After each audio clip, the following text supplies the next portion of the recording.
სრულდება ჩვენი 2025 წელი, დგება 2026 წელი. მივუახლოვდით შობას და ახალ წელს, ამიტომ მე მინდა შემოგთავაზოთ საშობაო და საახალწლო ფილმები. ხოდა სანამ გადავალოთ ჩემზე, გამარჯობათ, მე მქვია კოსტა, თქვენი მყოფებით MyScreen-ის სახზე, სადაც მე განვიხილავ ფილმებისა და სერიალების სიახლეებს. ასე რომ, თუ გიყვართ ფილმები და სერიალები, აუცილებლად გამომიწერეთ, დაალაიქეთ, დააშერეთ და ასე შემდეგ. მე კი გადავალ ჩემს ჩემებზე. და პირველი რაც მე მინდა თქვენ გირჩიოთ, ეს არის საშობაო რომანტიკული კომედია შობის ძარცვა. ფილმი მოგვითხრობს ორ უიღბლო ქურდზე, რომლებიც საშობაოდ გადაწყვეტენ გაქორდონ ელიტური უნივერმაგი. ხოლო მათ კი გზა და გზა შეუყვარდებათ ერთმანეთი. მეორე ფილმიც ასევე საშობაო რომანტიკული კომედიაა.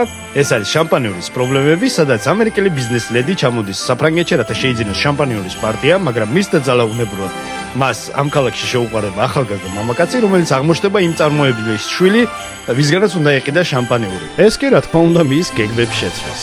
მესამე ფილმი არის შობა ძმები ჯონასებისთვის, სადაც ძმები ჯონასები გაერთიანდებიან იმისათვის, რომ გადაარჩინონ საოჯახო დღესასწაული შობა, მაგრამ ეს მათთვის გადაიქცევა საშობაო მოულოდნელ თავგადასავლად. შემდეგი ფილმი ესეც საშობაო კომედია შობა ყოფილთან, სადაც ჩვენ თავად გმირ გალბატონს მოუწევს შობის გატარება თავის ყოფილთან ერთად, რაც რა თქმა უნდა გადაიქცევათ მათ აბსურდულად ფილმ სასაცილო მომენტებად და ამის შედეგად ისინი დაფიქრდებიან გაქრა თუ არა მათი ძველი გრძნობები.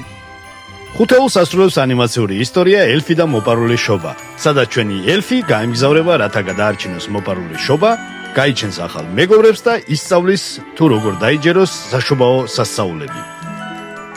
მე კი გემშვიდობები, დიდი მადლობა რომ მიყურეთ. 2026 წელს 2026 უდიდესი ბედნიერებით შემოსულიყოს ყველა თქვენთაგანის ოჯახში. დიდი მადლობა ისევ და ისევ რომ მიყურეთ, ისევ და ისევ რომ გამომიწერეთ და შევხვდებით ამ წელიწადს კიდევ რამოდენიმე ვიდეოში და მომავალ წელს გავაგრძელებთ უფრო ძლიერ და ძლიერ. კარგად ბრძანდებოდეთ.